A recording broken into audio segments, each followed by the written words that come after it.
Good morning dear students.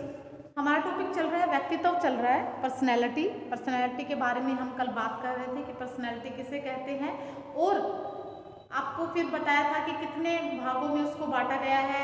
हमने कल किया था आयुर्वेद के अनुसार, मनोवैज्ञानिकों के अनुसार, और अब हम कर रहे थे जो अलग अलग मनोवैज्ञानिक हैं उनके अनुसार पर्सनैलिटी को कितने भागों में बांटा गया है। तो आज की क्लास में हम करेंगे सेल्डन के अनुसार कि सेल्डन ने व्यक्तित्व को कितने भागों में बांटा गया है। सेल्डन के अनुसार वर्गीकरण।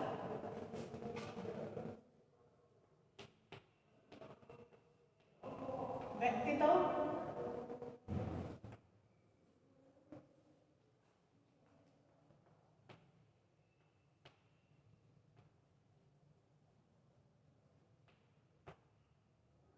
पर्सनैलिटी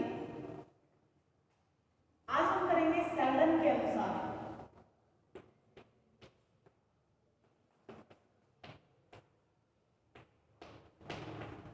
वर्गीकरण।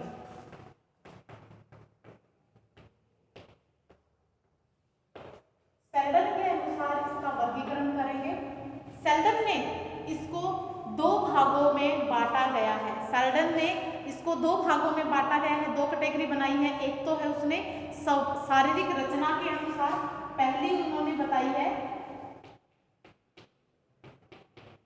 शारीरिक रचना के अनुसार, और दूसरी उन्होंने बताई है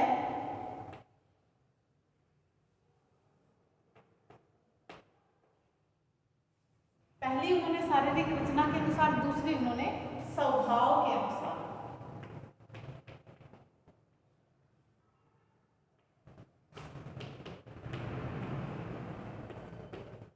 शारीरिक रचना के अनुसार उन्होंने पर्सनैलिटी को स्वभाव, शारीरिक रचना के अनुसार उन्होंने इसको तीन भागों में बांटा है। इसको तीन भागों में बांटा है। पहला क्या है? एंडोमार्फिक।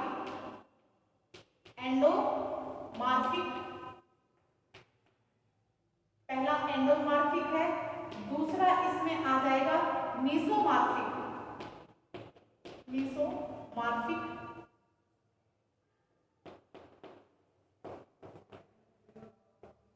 एंडो, मीजो, और तीसरा आ जाएगा एक्टोमार्फिक।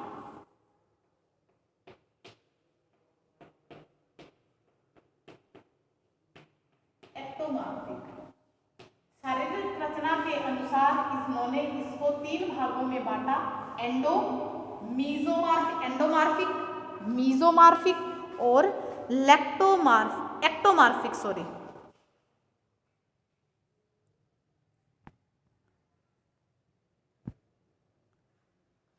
एंडोमार्फिक क्या होता है? एंडोमार्फिक होता है, इनका व्यक्तित्व है वो छोटे कद का होता है, मोटा होता है एंडो में, और इनके शरीर में वसा अधिक होती है, फैट की मात्रा अधिक होती है, इसलिए ये मोटे मोटे होते हैं और ये कोमल होते हैं। जब इन मोटों को हाथ लगाएंगे तो इनका क्या है, सॉफ्ट से लगते हैं, और इनका स्वभाव बहुत ज़्यादा अच्छा होता है। तो एंडोमॉर्फिक कौन से होते हैं? कद छोटा होता है, मोटे होते हैं, स्वभाव में अच्छे होते हैं, छूने पर कोमल होते हैं। मीजोमॉर्फिक कौन से होते हैं? इनके शरीर का गठन उत्तम होता है जो मीजोमॉर्फिक होते हैं, और ये हष्ट पुष्ट होते हैं। हड्डियां और जो इनकी मांसपेशियां होती हैं वो अधिक डेवलप्ड होती हैं या विकसित होती हैं। शरीर है वो इनका गठीला और मजबूत होता है, और इनका व्यक्तित्व प्रभावशाली होता है। ये दृढ़ निश्चय वाले होते हैं, ये दृढ़ निश्चय वाले लोग होते हैं। जो मीजोमॉर्फिक के अंतर्गत आते हैं वो दृढ़ निश्चयी होती है, और इनका जो पर्सनैलिटी है वो शक्तिशाली होती है। अब हम इसके बाद में एक्टोमॉर्फिक की बात करते हैं कि एक्टोमॉर्फिक के अंतर्गत क्या होते हैं। एक्टोमॉर्फिक में दुबले पतले होंगे, कमजोर होंगे। जो दुबले पतले लोग होते हैं, कमजोर होते हैं, जिनकी मांसपेशियां लंबी और पतली होती हैं और उनके अंदर शक्ति नहीं होती है, शक्तिहीन होते हैं ये।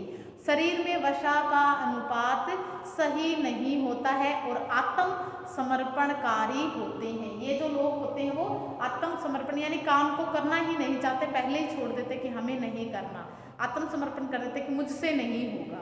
ठीक है, तो इसके अंदर सेल्डन के अनुसार इन्होंने कितने भागों में बांटा? 2 भागों में, शारीरिक और किसमें? स्वभाव में। शारीरिक में इन्होंने 3 भागों में, एंडोमॉर्फिक, मीजोमॉर्फिक और एक्टोमॉर्फिक।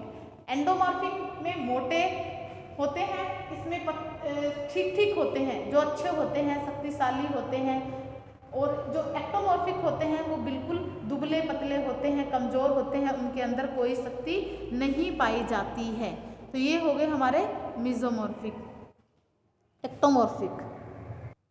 अब हमारा आएगा स्वभाव के अनुसार। सेल्डन ने स्वभाव के अनुसार भी 3 भागों में बांटा है। पहला है सोमेटोटोनिक, पहला आ जाएगा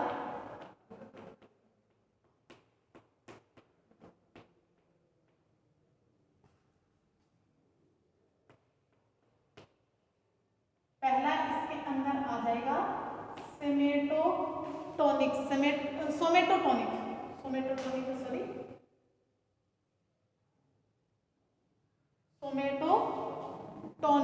टोटोनिक है ये, सोमेटोटोनिक है। अब इसके बाद में आ जाएगा सेरेब्रोटोनिक, दूसरा आ जाएगा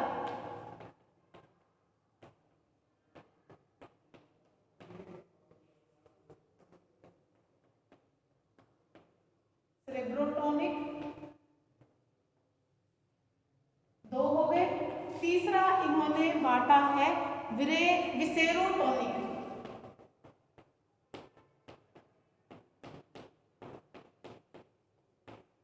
तीन भागों में इन्होंने बांटा है। पहला है सोमेटोटोनिक, सेरेब्रोटोनिक, विसेरोटोनिक, ये 3 भागों में इन्हें बांटा है। सोमेटोटोनिक कौन से होते हैं? सोमेटोटोनिक होते हैं ऐसे व्यक्ति जोर से बोलने वाले, साहसी, शक्तिशाली, स्पष्टवादी, अधिकार प्रिय लोग जो होते हैं वो इस कैटेगरी के अंतर्गत आते हैं। फिर दूसरे हैं सेरेब्रोटोनिक, ये धीरे धीरे बोलने वाले होते हैं, एकांत प्रिय होते हैं, इनको एकांत अच्छा लगता है, संवेदनशील होते हैं, इनको थोड़ा सा कुछ कह दो तो रोने लग जाएंगे, सेंसिटिव होते हैं बहुत ज़्यादा। और ये जो लोग होते हैं वो संकोची होते हैं। तो ऐसे जो लोग होते हैं वो सेरेब्रोटोनिक इसकी कैटेगरी के अंतर्गत आते हैं, व्यक्तित्व वाले होते हैं। और जो विसेरोटोनिक व्यक्तित्व वाले व्यक्ति हैं वो आराम फरमाने वाले होते हैं, यानी हर टाइम उनको आराम अच्छा लगता है कि भाई आलसी होते हैं, और अच्छा और स्वादिष्ट खाना खाने वाले होते हैं, और दूसरों के साथ प्यार से रहने की आशा करते हैं, ऐसे जो लोग होते हैं। तो ये तो हो गया हमारा सेल्डन के अनुसार। अब अगला है क्रेशमर के अनुसार।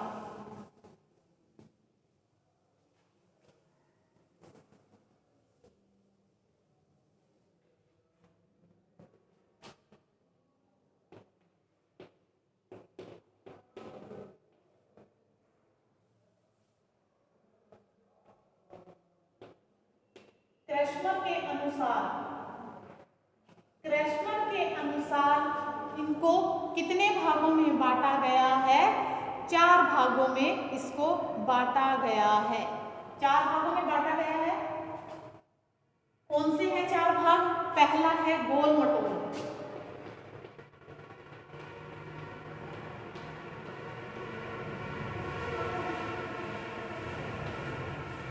पहला इसके अंतर्गत आता है क्रेशमर के अनुसार गोल मटोल हो गए। फिर दूसरा इसके अंतर्गत आ जाएगा सुडोल,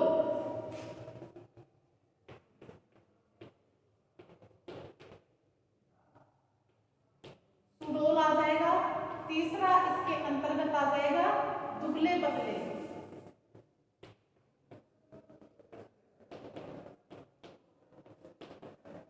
दुबले पतले आ जाएंगे।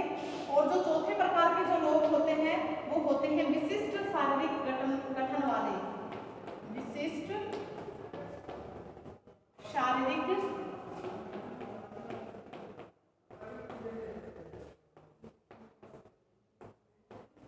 गठन वाले। उन्होंने कहा है कि जो गोल मटोल हैं, जैसे गोल मटोल के अंतर्गत वो मोटे मोटे लोग, आराम पसंद और छोटे कद वाले लोग वो इस कैटेगरी के अंतर्गत आते हैं। दूसरों के साथ क्या करते हैं, मित्रता करना उन्हें अच्छा लगता है और मिलनसार सामाजिक लोग होते हैं, ये वाले जो लोग होते हैं। दूसरा है सुडोल। सुडोल है हष्ट-पुष्ट होते हैं, गठीले होते हैं, शक्तिशाली होते हैं और व्यवहार कौशल और दृढ़ निश्चय वाले लोग हैं, वो सुडोल कैटेगरी के अंतर्गत आते हैं, सुडोल व्यक्तित्व वाले लोग होते हैं। तीसरे में उन्होंने संज्ञा दी है दुबले पतले व्यक्तित्व वाले लोग। ये शर्मीले और अंतर्मुखी होते हैं, शरीर दुबला पतला होता है, भावुक होते हैं, एकांत प्रिय होते हैं, अंतर्मुखी यानी अपने में ही मस्त रहते हैं, दूसरों से इनका कोई लेना देना नहीं होता है। फिर है इन्होंने चौथा है जो विशिष्ट शारीरिक गठन वाले जो कैटेगरी है, उसमें इनमें तीनों का ही गठन कर दिया जाता है। जो ये सारे तीनों टाइप के जो लोग हैं वो इसके अंतर्गत विशिष्ट शारीरिक गठन के अंतर्गत इन तीनों का ही मिला जुला रूप होता है। तो ये थे शेल्डन कैशमर के अनुसार, कृष्णर के अनुसार उन्होंने इसको उन्होंने कहा है कि जो लोग हैं वो 4 प्रकार के होते हैं, व्यक्तित्व यानी पर्सनैलिटी है वो 4 प्रकार की होती है। एक गोल मटोल होते हैं, दूसरा सुडोल होते हैं, तीसरे दुबले पतले होते हैं और जो चौथे प्रकार के जो व्यक्तित्व वाले लोग हैं वो विशिष्ट शारीरिक गठन वाले होते हैं। अगला है हमारा इसके बाद में W.B. कैनन के अनुसार, W.B. कैनन के अनुसार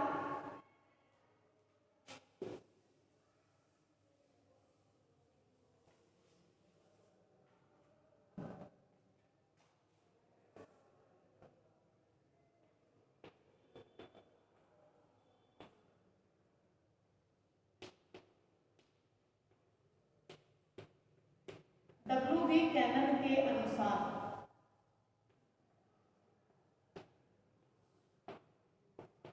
इन्होंने अंतःस्रावी ग्रंथियों के आधार पर पर्सनैलिटी को बांटा है। अंतःस्रावी जो ग्रंथियां हैं उनके आधार पर इन्होंने इसको बांटा है। पहला इन्होंने बताया है कौन सा, सहनशीलता। इन्होंने कई टाइप बताए हैं, 7 प्रकार के लोग बताए हैं। सहनशीलता, सहनशील प्रकार के लोग होते हैं। दूसरा है कुटिल, तीसरा होता है स्थिर,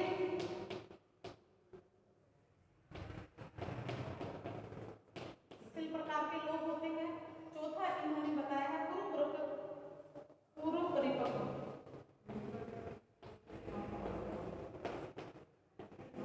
पूर्व परिपक्व टाइप के लोग हो गए। 5 इन्होंने बताया है। 5वां है इनका सांस्कृतिक हो गए। 6ठा है प्रभावक और 7वां इन्होंने बताया है लड़ाकू टाइप। ये क्या है, इन्होंने W.B. कैनन ने पर्सनालिटी को 7 भागों में बांटा है। 7 प्रकार के लोग उन्होंने बताया कि 7 प्रकार के लोग होते हैं। सहनशीलता, कुटिल, स्थिर, पूर्व परिपक्व, सांस्कृतिक, प्रभावक और लड़ाकू। पहले जो होते हैं सहनशीलता, जब व्यक्ति के शरीर में पीयूष ग्रंथि से पिट्यूटरी हार्मोन अधिक निकलता है तो ऐसे जो लोग होते हैं वो व्यक्ति सहनशील स्वभाव के होते हैं, उनका स्वभाव सहनशील होता है और वो हंसमुख प्रवृत्ति के मिलनसार लोग होते हैं। अब इसके अंदर उन्होंने बताया है कि जो ये व्यक्ति होते हैं वो आत्मविश्वासी होते हैं और दूसरों की बातों को आसानी से मानने वाले होते हैं, अपना लेते हैं उनको, उनकी बातों को। दूसरा उन्होंने बताया, कौन सा बताया है, उन्होंने कुटिल बताया है। कुटिल कौन से होते हैं, जिन लोगों की पैराथायरॉयड गति की क्रिया अधिक होती है, जो ग्रंथि है उनकी क्रिया अधिक होती है, वह थोड़े लड़ाकू, ईर्ष्या करने वाले लोग होते हैं, कुटिल जो होते हैं। तीसरा उन्होंने बताया है स्थिर व्यक्तित्व वाले, जिन लोगों की थायराइड ग्रंथि की क्रियाशीलता थोड़ी कम होती है, वह आलसी होते हैं, सुस्त होते हैं, कमजोर होते हैं, उदास, पड़े पड़े रहते हैं, हर टाइम पड़े रहते हैं, ऐसे जो व्यक्ति होते हैं वो मंद बुद्धि के लोग होते हैं, इसीलिए उनको सिल कहा जाता है। ऐसे कई वर्ड होते हैं जब हम घरों में भी रहते हैं तो हम बोलते हैं, ज़्यादा लड़ाई करने वाला तो उसको लड़ाकू बोल देते हैं, जो हर टाइम नई नई बातें सोच के लाता है, लड़ाई वाली झगड़े वाली, तो हम बोलते हैं कि तेरे में कूटनीति कुटिल है तू। तो इस प्रकार से हम क्या कहते हैं, ये वर्ड्स भी यूज करते हैं। फिर हमने अगला जो बताया है पूर्व परिपक्व, जिनकी एड्रिनल ग्लैंड होती है उसकी क्रियाशीलता, उसकी जो क्रियाशीलता है वो समय से पहले ही हो जाती है। वह अपनी वास्तविक उम्र से शारीरिक और मानसिक रूप से अधिक परिपक्व लगने लग जाते हैं। कई बार आप देखते हो कि वो अपनी उम्र से अधिक बड़े दिखने लग जाते हैं। ऐसे व्यक्ति बुद्धिमान होते हैं। पूर्व परिपक्व किनको बोला गया है, जिनकी उम्र से अधिक दिखने लग जाते हैं और जिनकी बुद्धि तेज होती है, उनको पूर्व परिपक्व कैटेगरी के अंतर्गत उन्होंने डाला है। तीसरा अगला जो उन्होंने बताया है वो है प्रभावक। प्रभावक जो होते हैं वो किस प्रकार के लोग होते हैं, जिन लोगों की थायराइड ग्रंथि में थायरोक्सिन की क्रिया अधिक होती है, यह प्रभुत्वशाली व्यक्ति होते हैं और महत्वाकांक्षी होते हैं। अपनी बातों, विचारों, तर्क शक्ति से दूसरों को ये प्रभावित कर लेते हैं, अपनी बातों के द्वारा, अपने विचारों के द्वारा उनको अपने की तरफ अट्रैक्ट कर लेते हैं। ऐसे लोग प्रभावक होते हैं। हम कहते हैं कि ये बड़ा ही प्रभावी था, इसने अपनी छाप छोड़ दी मुझ पर, तो वो क्या कहते हैं, प्रभावक के अंतर्गत उन्होंने बांटा है। फिर अगली थी सांस्कृतिक। सांस्कृतिक के अंदर जिनमें ग्रोनेड ग्रंथियों की क्रियाशीलता है कम होती है, वह सांस्कृतिक व्यक्तित्व के धनी होते हैं, वह शांत स्वभाव होते हैं वाले होते हैं और कला और संगीत में उनकी रुचि अधिक होती है, तो वो सांस्कृतिक कहलाते हैं। लास्ट इन्होंने बताया है कि ऐसे व्यक्तियों में, लड़ाकू वाले बताए हैं इन्होंने, ऐसे व्यक्तियों में संवेगों की अस्थिरता रहती है, यानी संवेग आते हैं चले जाते हैं, कब आ जाएं इनका पता नहीं चलता है और ये छोटी छोटी बातों पर रोने लग जाते हैं, झगड़ने लग जाते हैं, दूसरों से झगड़ा करना, लड़ाई करना, बात बात पर शुरू कर देते हैं। और ऐसे प्रकार के जो लोग होते हैं, लड़ाकू जो प्रवृत्ति के जो लोग होते हैं, वो अधिक खतरनाक होते हैं। तो W.B. कैनन ने व्यक्तित्व को 4 भागों में बांटा। उन्होंने कहा कि जो पर्सन है, लोग हैं, वो सहनशील टाइप के होते हैं, कुटिल टाइप के होते हैं, स्थिर होते हैं, पूर्व परिपक्व होते हैं, प्रभावक होते हैं, लड़ाकू होते हैं, सांस्कृतिक होते हैं, ये इन्होंने बांटा है। अगला है W.B. कैटल के अनुसार।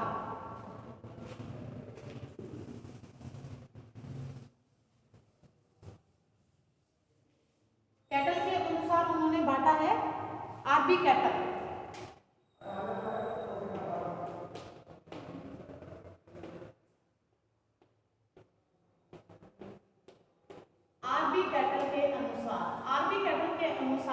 पर्सनैलिटी को उन्होंने कितने भागों में बांटा है, R.B. कैटल ने 2 भागों में बांटा है। 2 भागों में बांटा है। पहला उन्होंने बांटा है लहरी और दूसरा उन्होंने बांटा है, कौन से प्रकार के लोग होते हैं, अलहरी। R.B. कैटल ने 2 भागों में बांटा है। लहरी लोग कौन से होते हैं, ऐसे व्यक्तित्व के व्यक्ति चंचल होते हैं, हंसमुख होते हैं, मिलनसार होते हैं, विनोद प्रिय होते हैं। तो वो क्या होते हैं, अवसरवादी होते हैं, बहिर्मुखी व्यक्तित्व वाले होते हैं और दिखावटीपन बहुत करते हैं। आप देखते हो कई लोग ऐसे होते हैं कि दिखावा ज़्यादा करते हैं, बहुत ज़्यादा बोलने वाले होते हैं और मिलनसार भी होते हैं, तो वो लहरी व्यक्ति वाले होते हैं। फिर R.B. कैटल ने कहा है कि एक जो पर्सनैलिटी होती है वो अलहरी प्रकृति की होती है। ये जो व्यक्ति होते हैं वो संकोची होते हैं, एकांत प्रिय होते हैं और ये भीड़ भाड़ से दूर रहने वाले होते हैं। इनको भीड़ भाड़ पसंद नहीं होती और बनावटीपन इनको पसंद नहीं होता। ये अंतर्मुखी प्रकार के व्यक्ति होते हैं, ये अंतर्मुखी टाइप के लोग होते हैं। फिर आगे ये हुआ हमारा R.B. कैटल के अनुसार। अगला हमारा जो बाटा है वो है मॉर्गन या ग्लीलैंड के अनुसार।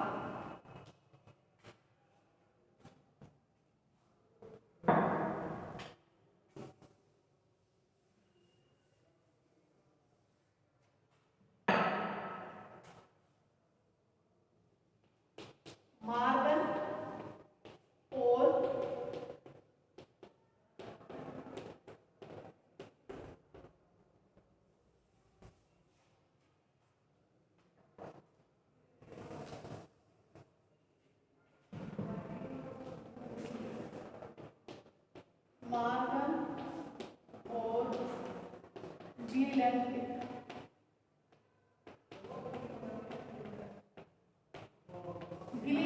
अनुसार उन्होंने पर्सनैलिटी को कितने भागों में बांटा है? इन्होंने पर्सनैलिटी को 4 भागों में बांटा है। पहला उन्होंने कहा है प्रफुल्ल।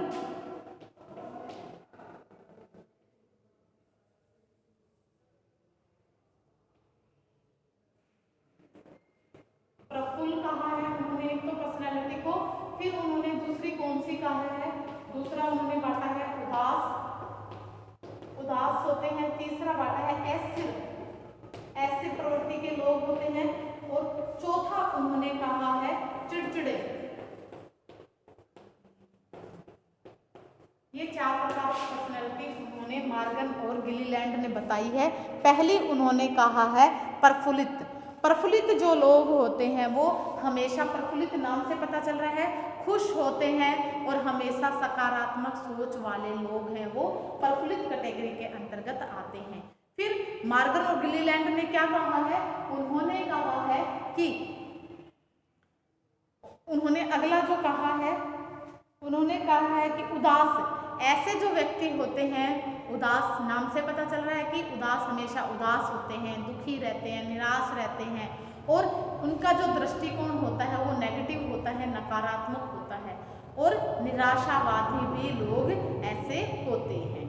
अगला है अस्थिर प्रवृत्ति के ये क्या होते हैं? यह जल्दी से संवेगों के शिकार हो जाते हैं। मुसीबतें जब इन पर आ जाती है तो उनको ये झेल नहीं पाते हैं और निर्णय भी नहीं ले पाते हैं, निर्णय लेने में ये सक्षम नहीं होते हैं, वो अस्थिर कैटेगरी के अंतर्गत आते हैं। चिड़चिड़े व्यक्तित्व वाले लोग भी उन्होंने कहा है कि दूसरों में दोष निकालते रहते हैं और ये लड़ाकू प्रकार के व्यक्तित्व वाले लोग होते हैं जो चिड़चिड़े कैटेगरी के अंतर्गत आते हैं। अब हमारा इसके अंदर एक और रहता है थॉर्नडाइक के अनुसार।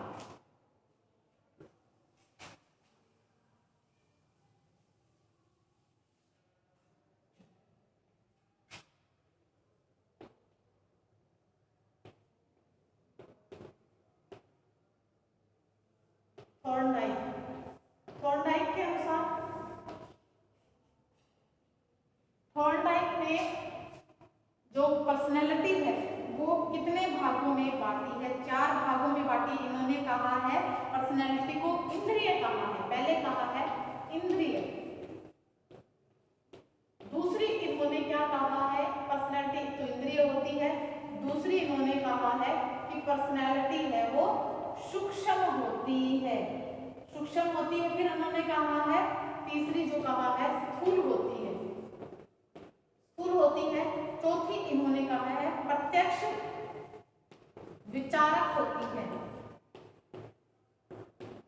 प्रत्यक्ष विचारक पर्सनैलिटी के भी लोग होते हैं। सबसे पहले इन्होंने कहा है इंद्रिय विचारक।